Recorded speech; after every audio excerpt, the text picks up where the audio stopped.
Vous dites par rapport à accepter ses peurs, mais est-ce qu'il n'y a pas par exemple tout simplement le fait de réussir à les nommer?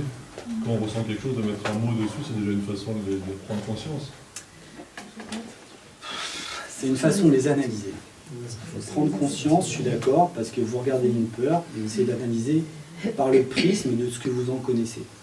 Il n'y a pas forcément l'intégralité. Parce que vous pouvez avoir peur de quelque chose, de quelqu'un, j'ai peur de cette personne, ah oui, parce qu'elle me rappelle, etc. Mais vous ne savez pas pourquoi ce trauma, déjà, il s'est préinstallé. Pourquoi vous avez eu peur à la base de cette personne-là? Parce qu'il y a eu un rapport à l'autorité, parce qu'il y a eu quoi? Il y a eu un rapport au sexe, il y a eu un rapport de regard. C'est pas la personne qui l'a choqué, c'est une émotion qui a été générée par cette personne. C'est pas la personne. J'ai peur de la mort, ça ne veut rien dire. Tout le monde a peur de la mort, c'est un truc. Maintenant, est-ce que je peux aller la visiter, la mort? Apparemment, personne n'y va. Mais il n'y a qu'en allant la visiter que vous aurez votre avis. Autrement, vous aurez mon avis, celui de quelqu'un d'autre. Et ça fait peur. Et toutes les autres peurs, elles sont pareilles. Tant qu'elles sont des peurs nommées comme peur, donc comme limite, là, vous serez limité. Donc en fait, toutes les peurs sont des limites à un moment donné qui nous disent, voilà, là, normalement, ton champ d'exploration s'arrête là. Ok, ça ne veut pas dire que ça va définitivement s'arrêter là. C'est juste un indicateur, la peur. Ton champ d'investigation s'arrête là. Il y a d'autres personnes qui les franchissent, ces peurs ou pas. J'ai pas dit qu'elles les franchissaient, que c'était bien ou mal. Okay, tout le monde a des peurs, moi le premier. Mais les peurs ne sont que des indicateurs de limite. Donc la nommer, ça vous donne juste la limite, c'est tout ce que ça fait en général. Parce qu'après, c'est des chaînes en cascade qui l'ont préfabriqué. Je suis d'accord avec vous, mais après, vous dites des cascades. Première cascade, on met un mot, puis après il y a une deuxième cascade, on sent une deuxième peur qui émerge, on met un deuxième mot. Alors ça, on peut effectivement élaborer une logique, une méthode, pour essayer de dénouer cette peur. Mais si l'énergie n'est pas bien intégrée, la majorité du temps, on a mis le doigt sur une vibration qui n'est pas complètement exacte. Donc on va dérouler une cascade, ouais, c'est pas faux, mais ça ne dénouera pas l'ensemble du système. Parce qu'à partir, il y a des zones où on n'ira pas. On n'ira pas dans les zones qui disent « ouais, mais de toute façon, tu as toujours été un poltron ». Non, on n'ira pas dans ces zones-là. Et cette peur, elle nous montre qu'à un moment donné, par exemple, on était poltron. Et là, on est complètement déstabilisé parce que c'est pas une qualité, c'est pas positif pour nous, qu'est-ce qu'on va en faire, etc. Mais je connais pas grand monde qui va explorer son côté poltron quand il a peur. Et pourtant, c'est pas une psychothérapie, tout simplement. Oui, si vous voulez. Après, ça dépend jusqu'à quel stade on va, etc. On peut le nommer au départ psychothérapie. Mais la psychothérapie, ça va vite s'arrêter à tourner en rond. On n'aura pas tout par la psychothérapie. On n'aura pas tout par la chimie. On n'aura pas tout par l'énergétique. On n'aura pas tout par la psychothérapie. L'auto-analyse, c'est vachement dur. Parce que par principe, nos mécanismes de défense, ils sont planqués. Donc la psychothérapie, elle aura une super limite. Donc il n'y a que dans l'intégration de quand on est vraiment dans la limite, qu'on intègre l'info, le faire après, en dehors du stress de cette information-là, à plat reposé, on joue plus souvent, pour moi, au poker menteur. Et pour reprendre un petit peu, à ce moment-là, le cours de ces psychothérapies, si c'est la démarche, pourquoi pas, il faudra réintégrer ce stress de tout le monde, donc replonger dedans. Ah oui, effectivement, ça pourrait marcher. Dans vos actions de... Mais c'est une habitude à prendre, parce que c'est trop difficile, en fait. C'est vraiment en s'habituant petit à petit, parce qu'on ne peut pas impacter quelqu'un qui est impatient et le faire replonger comme ça dans des trucs qu'il a imaginé. Les actions de thérapeutes sont provocateurs sur le mot, est-ce que vous êtes amené, est-ce que vous avez constaté des phénomènes de réputation transgénérationnelle? Des phénomènes de réplication transgénérationnelle. Si les parents sont dans un schéma, les enfants sont dans le même. Oui, bien sûr. Ça, c'est super dur de s'en défaire. Par la logique, on ne s'en défait pas. C'est pour ça que là, on est dans le développement humain. Je ne vais pas trop vous embarquer dans la thérapie. Il y a plein de thérapeutes. Moi, mon discours, c'est de collaborer avec vous, de participer à vous dire qu'en fait, en dehors de la thérapie, parce qu'il faut arrêter de se thérapiser à un moment donné, c'est au quotidien, on peut être acteur de recevoir assez d'informations pour désamorcer des choses colossales.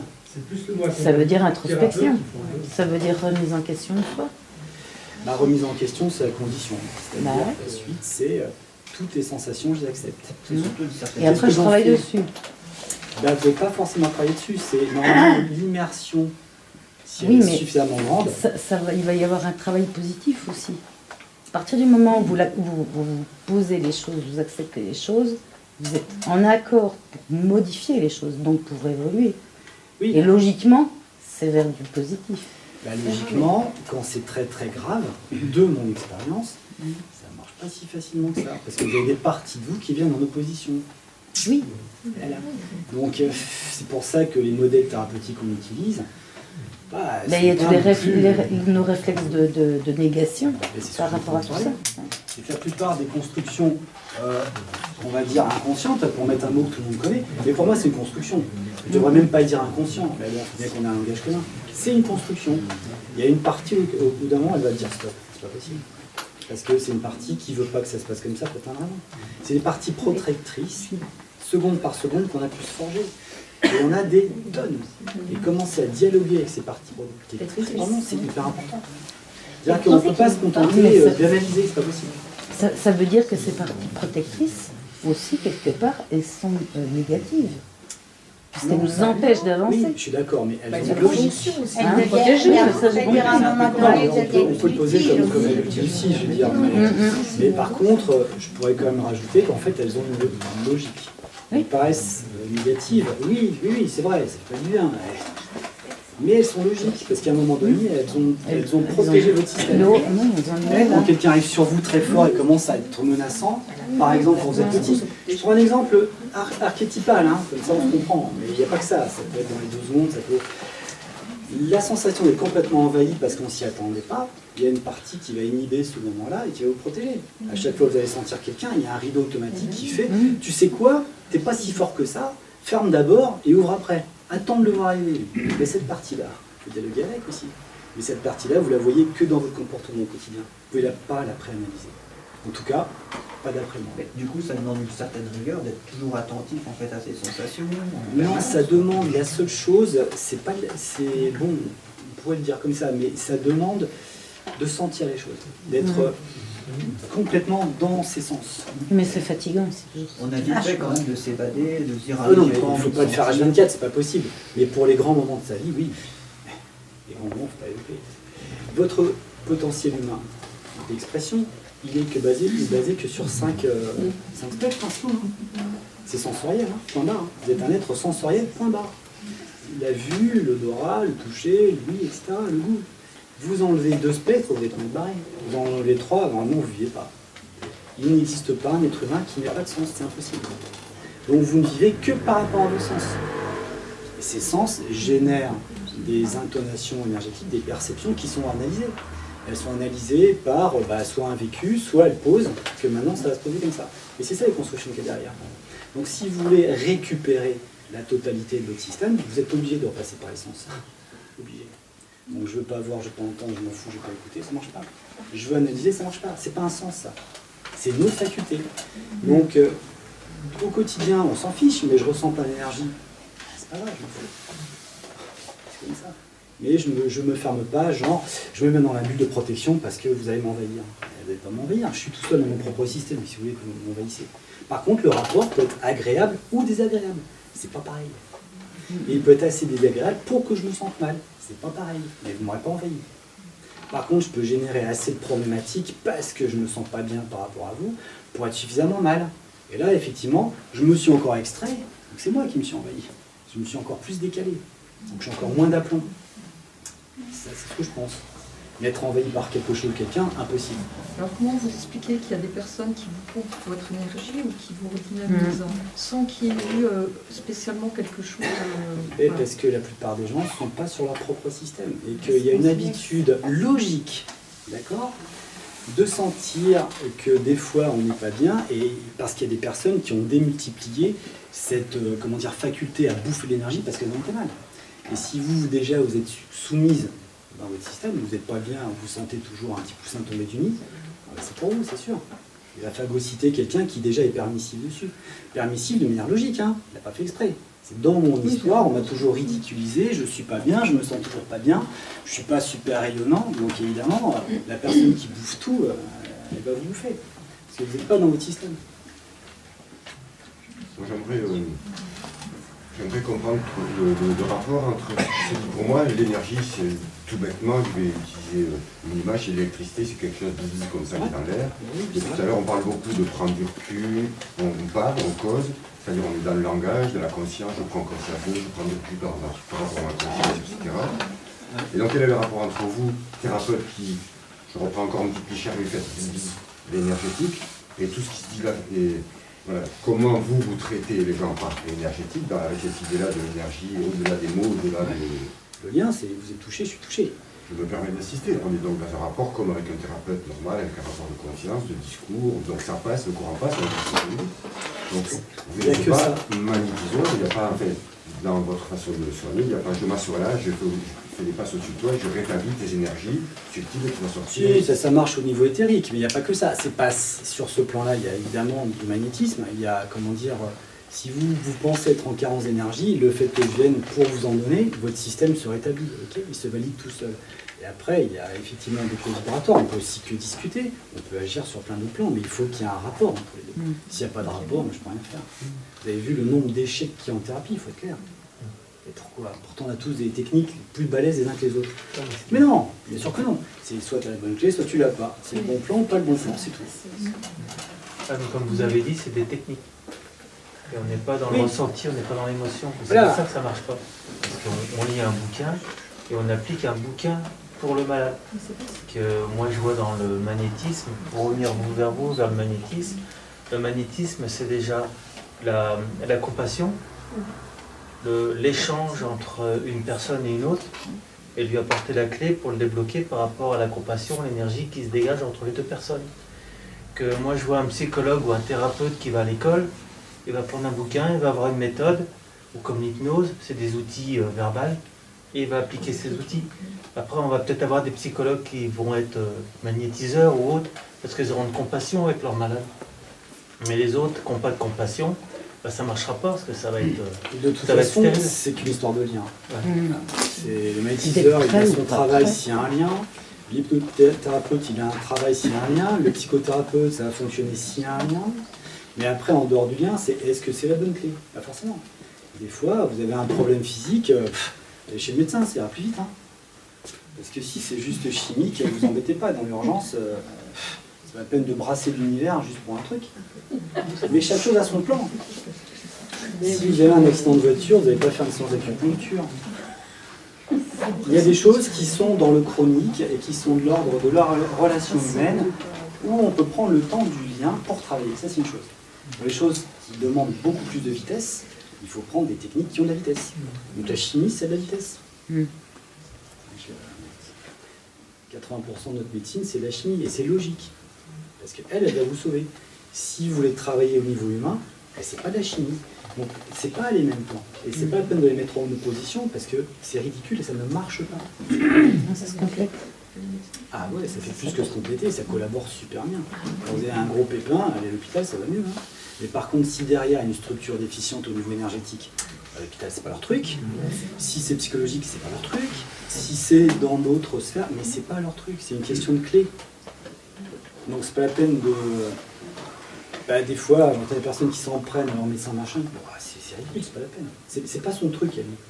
Donc il vaut mieux qu'on soit éduqués, nous, à savoir quels sont les différents plans qui nous constituent, parce qu'autrement, on va toujours reprocher à une personne de ne pas avoir fait le nécessaire, mais c'est pas le bon plan. Il n'a pas l'outil. Finalement, c'est pas un hasard si vous êtes avec une rhumatologue plutôt qu'un pédiatre. C'est tout ce qui s'articule, effectivement. Ah, ça. C'est sûr. Donc bon, c'est vrai qu'il y a des mal-être qu'on génère nous-mêmes, hein, qu'on crée, mais on arrive quand même sur Terre avec un programme. Est-ce que vous aidez les personnes à changer le programme? C'est le but du jeu, il faut trouver les clés vibratoires.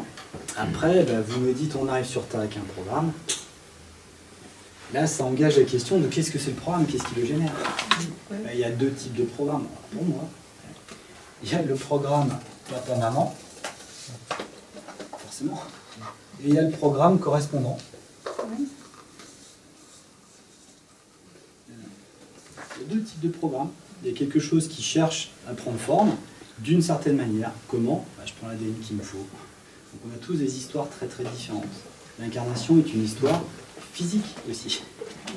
Donc en fait, les programmes, il y en a de deux types, mais en fait c'est les mêmes. Moi, je parle de celui du haut. Celui du haut, c'est le même que celui du bas. Est-ce que vous dites l'incarnation a une dimension, et puis le changement de dimension, il se fait suite à un décès, ou bien alors est-ce qu'il peut se faire autrement que par une mort? Le changement de dimension, c'est quoi la définition d'un changement de dimension? Est-ce que vous voyez une notion de dimension? Le pilote étant dans une dimension autre que notre incarnation tout à fait. aujourd'hui. Et l'évolution, est-ce qu'elle est liée à un changement de dimension? Alors si on parle d'évolution, c'est un sujet qui est chaud bouillant quand même. Parce qu'en fait, c'est plutôt une maturation de quelque chose plutôt qu'une... Parce que souvent dans évolution, ça veut dire qu'on ne l'est pas. Non, ça veut dire que de toute façon, il y a des choses qui viennent à maturation progressivement. Je le poserai plus comme ça. Parce que je ne suis pas tellement dans la vision de l'humain comme étant quelque chose de pas bien, vil et qui a besoin d'évoluer. Non, on a tous besoin de mûrir quelque chose. On s'accapare des expériences, des exercices qui sont plus ou moins douloureux.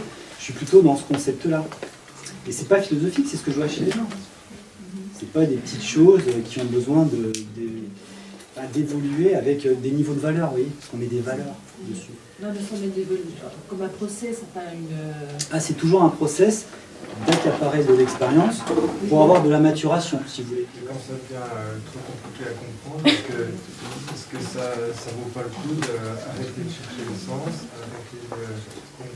juste de savourer, s'émerveiller? Il n'y a que ça. Il y a des moments qu'on préfère et qui ont une logique.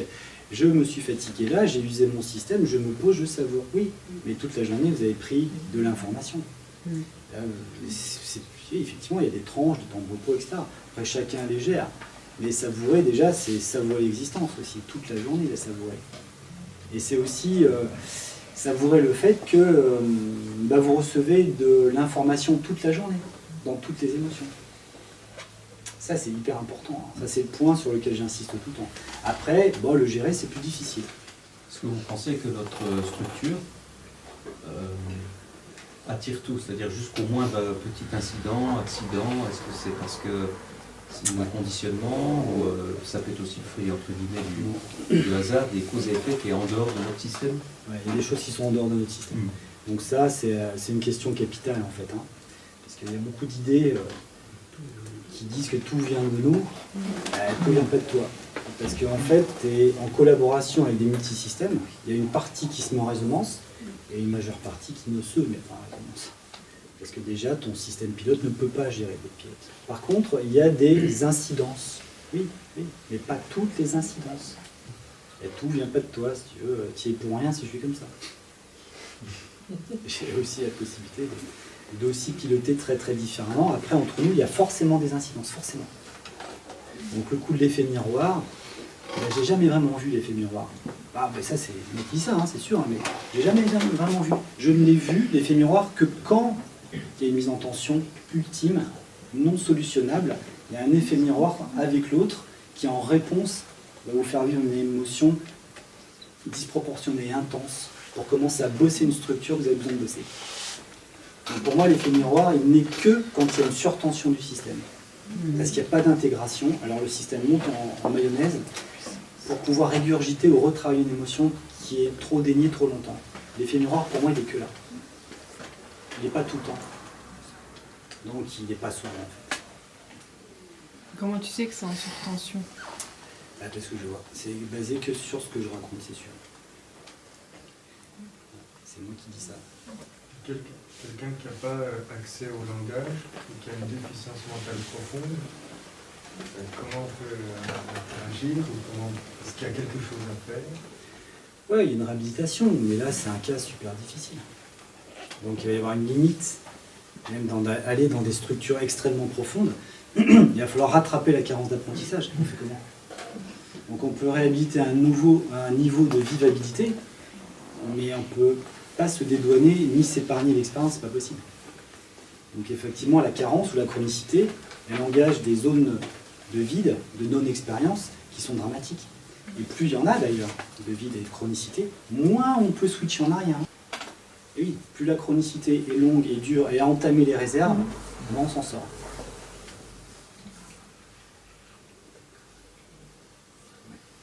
Qu'est-ce que vous diriez de l'évolution finalement de l'humain qui de plus en plus en fait perd en capacité de mémoire et libère finalement peut-être de la place sur l'intelligence?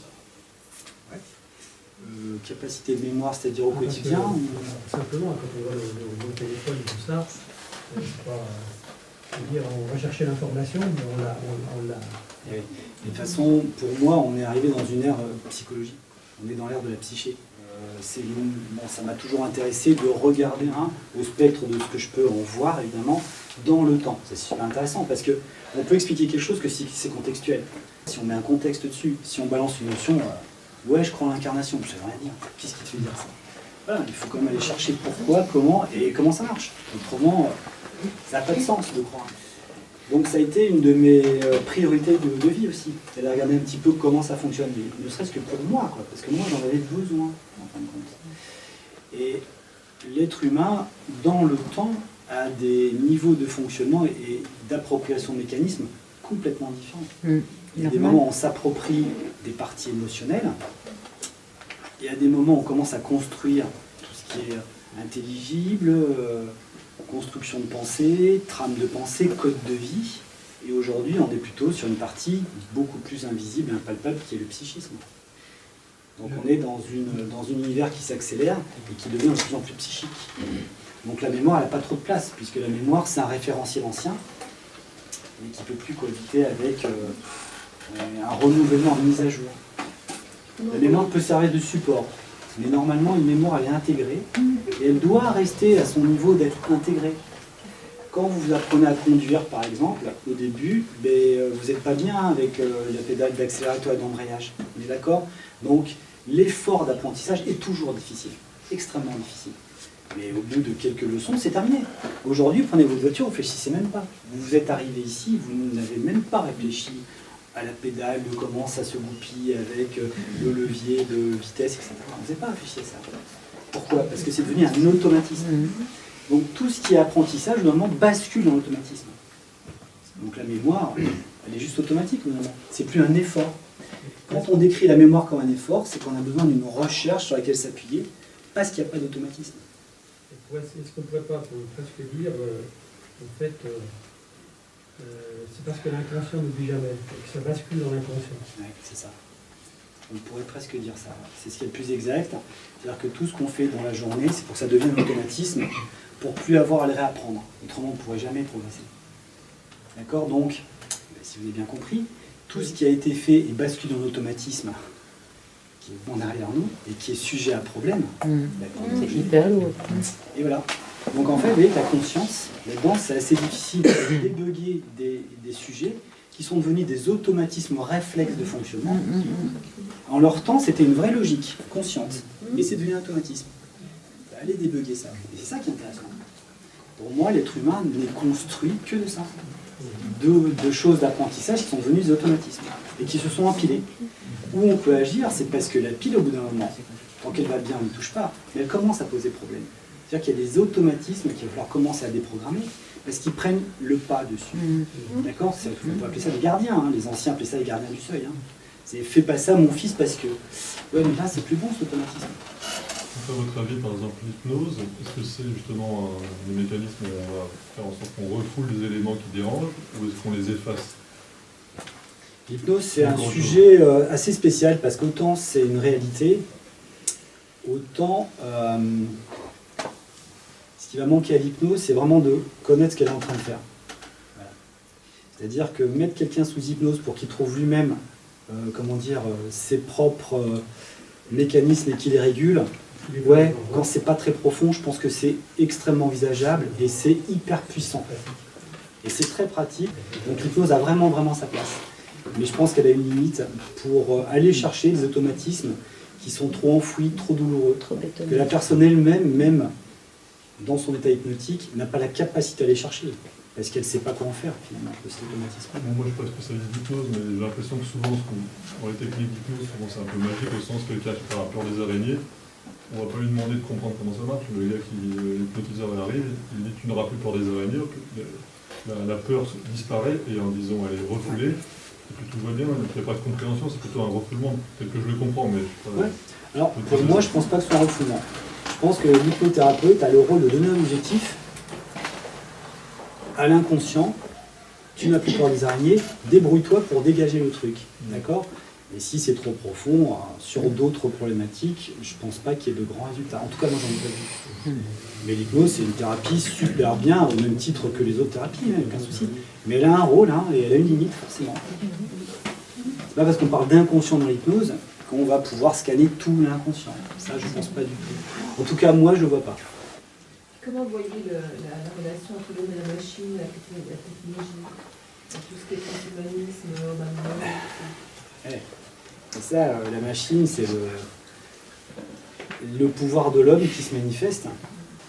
Effectivement, le processeur inventé sur un téléphone portable, ça vient d'un processeur humain. Donc en fait, on n'est que ce qu'on est. Donc on peut vraiment créer que ce qu'on est. Donc quelque part, il y a une analogie dedans.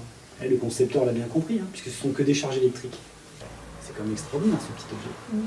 Donc la machine est le reflet automatique de ce que vous êtes. Vous ne pouvez pas être autre chose que ce que vous êtes, donc vous ne pouvez pas créer autre chose que ce que vous êtes. Un lapin ne peut pas créer un iPhone, c'est pas possible.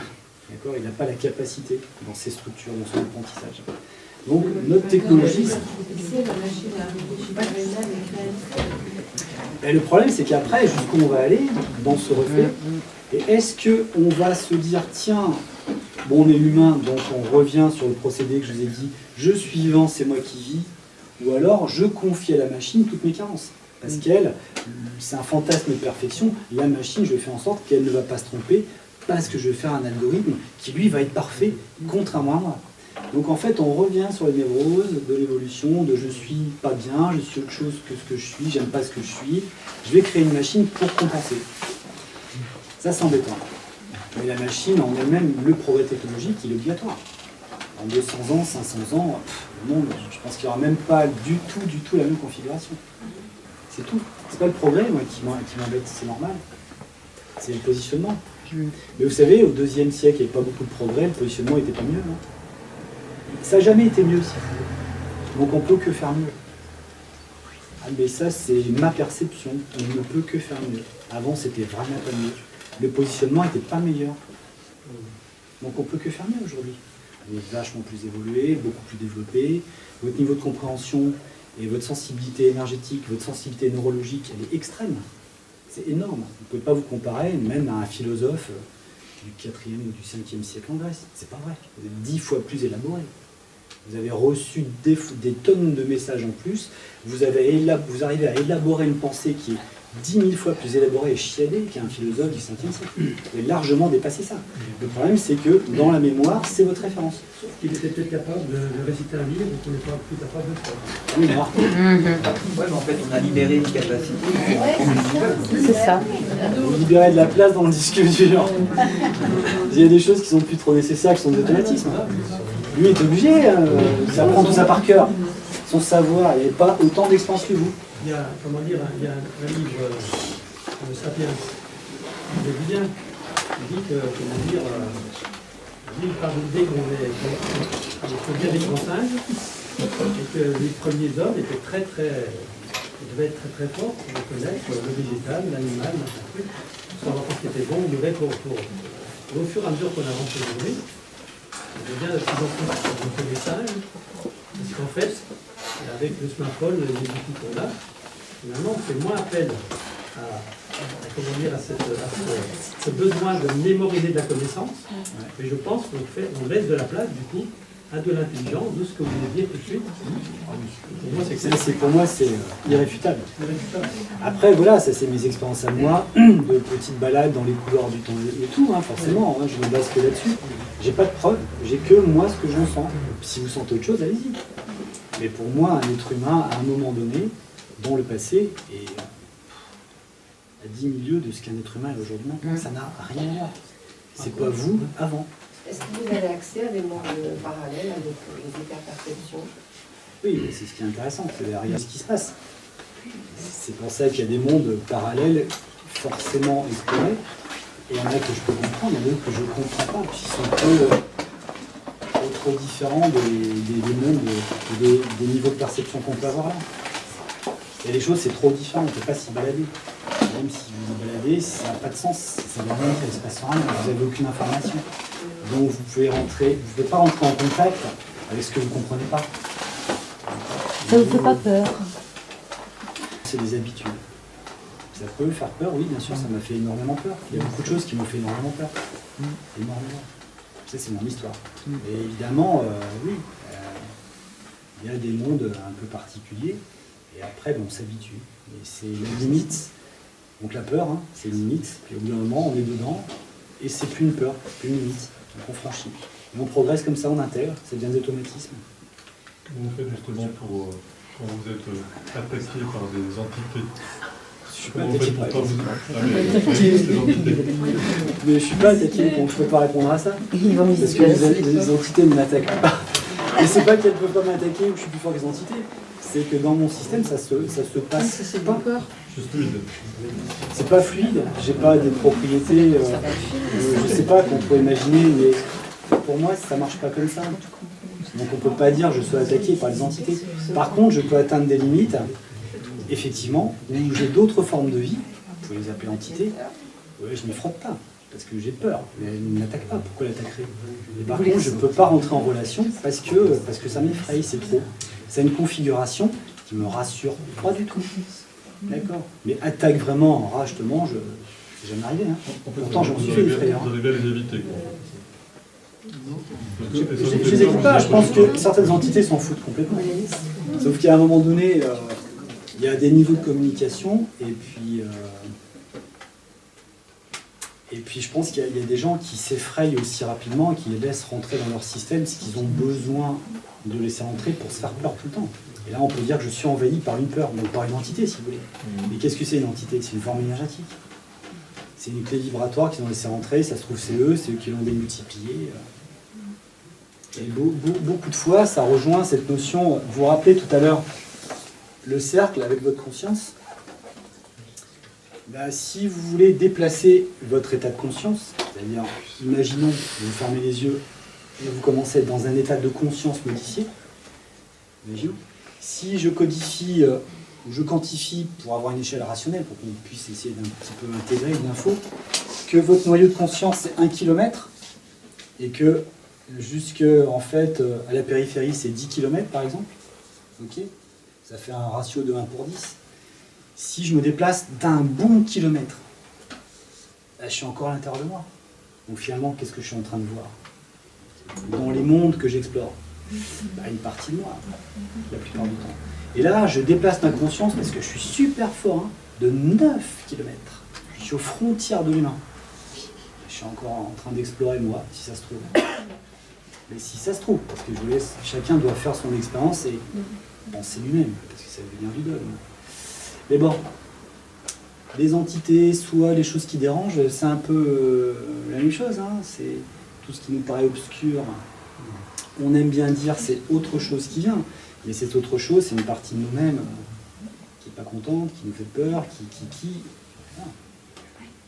Et du coup, dans ton système, ce qu'on appelle les êtres de la nature, tu les perçois, Oui, mais pas comme des elfes ou des fées, bien sûr. Mais il y a des tonnes et des tonnes de niveaux de vie. Il y en a un paquet. Voilà, il y a ce qu'on peut percevoir avec nos yeux, et puis il y a d'autres niveaux vibratoires, ne serait-ce qu'avec nos sens. Ne serait-ce qu'au niveau sensoriel, si on avait la gamme de certains animaux, on percevrait un univers assez différent. Déjà. Donc déjà, sans fantasmer, déjà sur la gamme réelle qui existe dans notre planète au niveau des animaux, avec ça, on aurait des gammes de perception de tout qui seraient colossales. Vous sentiriez des odeurs à 2 km pour certains. Enfin, il faut gérer cette info. Et voilà, c'est un petit peu ce monde d'hyperperception. C'est pas un monde de fantasme, c'est un monde de, voilà, le nez, il sent pas 1 mètre, il sent 1,5 mètres. Ouais, mais ça, il faut le gérer, l'info. Alors justement, vous faites de la communication instinctive, c'est ça? Oui, communication animale, ouais. Oui, alors ce qui m'intéresse, justement sur cette question, parce que j'ai eu plus ou moins une expérience, et qui m'a fait quand même assez relativement changer ma perception par rapport au monde. Ouais. Parce que vous dites que vous n'êtes pas végétarien, je suis végétarien flexible, donc je mange vraiment très peu de viande animale, mais je me dis en même temps, on voit l'animal. En fait, non, je reviens même plus tôt. C'est-à-dire, à l'époque de la colonie, à l'époque où on a colonisé l'Afrique, on a vu des Noirs qui étaient nus, qui ne parlaient pas le même langage, et les Blancs, ils se sont dit, tiens, c'est des animaux, donc on va les traiter comme tels. L'humain a évolué, ils ont vu que, bon, des Africains, c'était des humains comme les autres, comme eux-mêmes, et ils ont commencé à avoir une autre perception par rapport à ces personnes-là. Je me dis, les animaux, on les perçoit comme de la nourriture, comme rien au final, des insectes comme rien, en fait, voilà. Et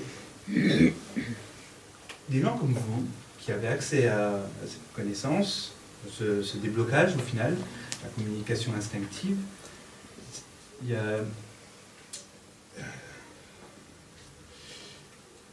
Moi, je me dis, j'aurais cette perception, je voudrais vraiment la généraliser le plus possible pour essayer de faire évoluer les choses le plus rapidement possible, parce que ce qu'on fait, c'est parasite, c'est pas une question de... On n'est même pas un symbiote, on est un parasite. Faire ça, faire un lavage, sans déconner.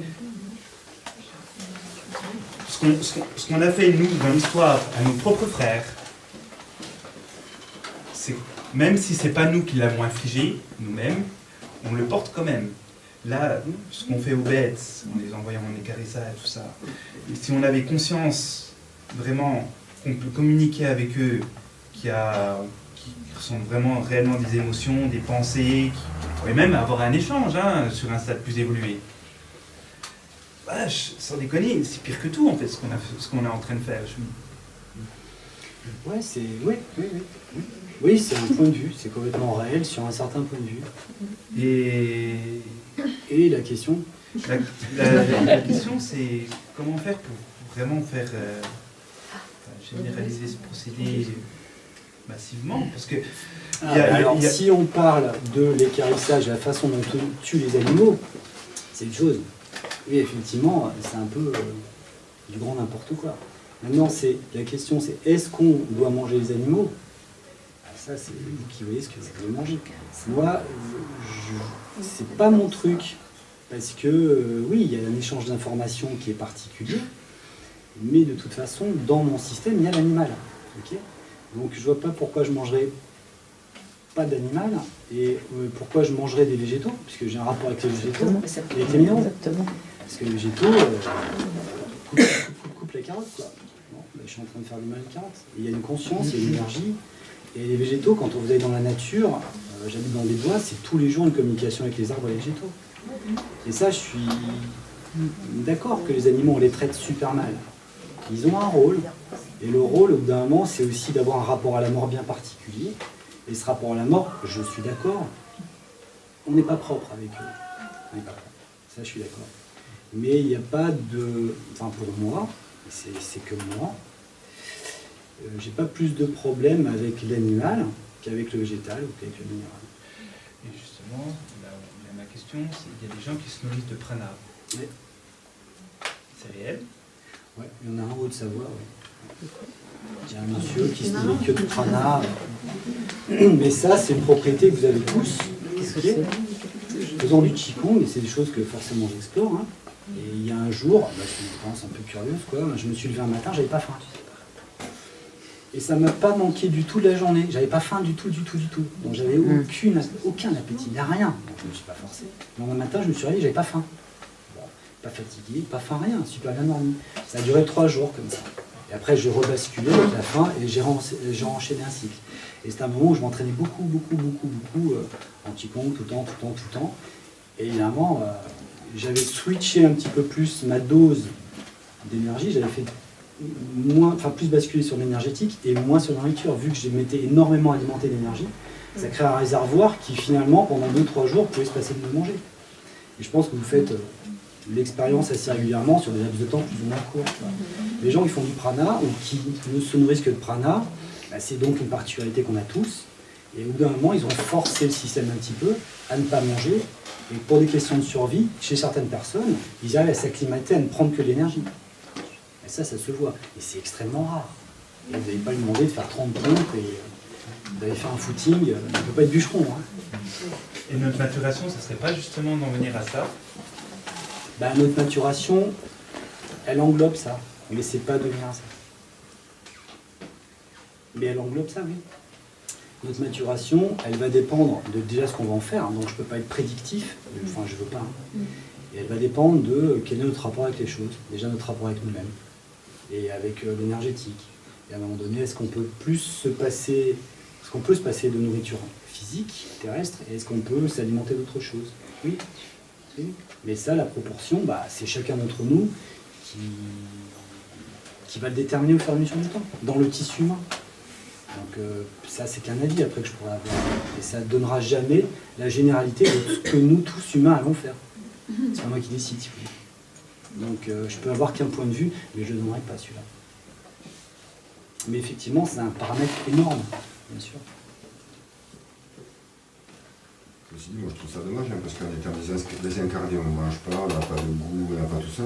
Donc tant qu'à être sur Terre, t'en profiter. Pour moi, ça fait partie du plaisir de l'incarnation, c'est de jouir des choses de la vie. C'est jour de tout, mais exactement, mais c'est le rapport aux choses. Donc je suis obligé de respecter quelqu'un qui veut pas fonctionner comme ça, et puis quelqu'un d'autre qui veut fonctionner différemment. Je m'en fiche, je respecte ça. Pour moi, ça ne change pas ma vie à moi.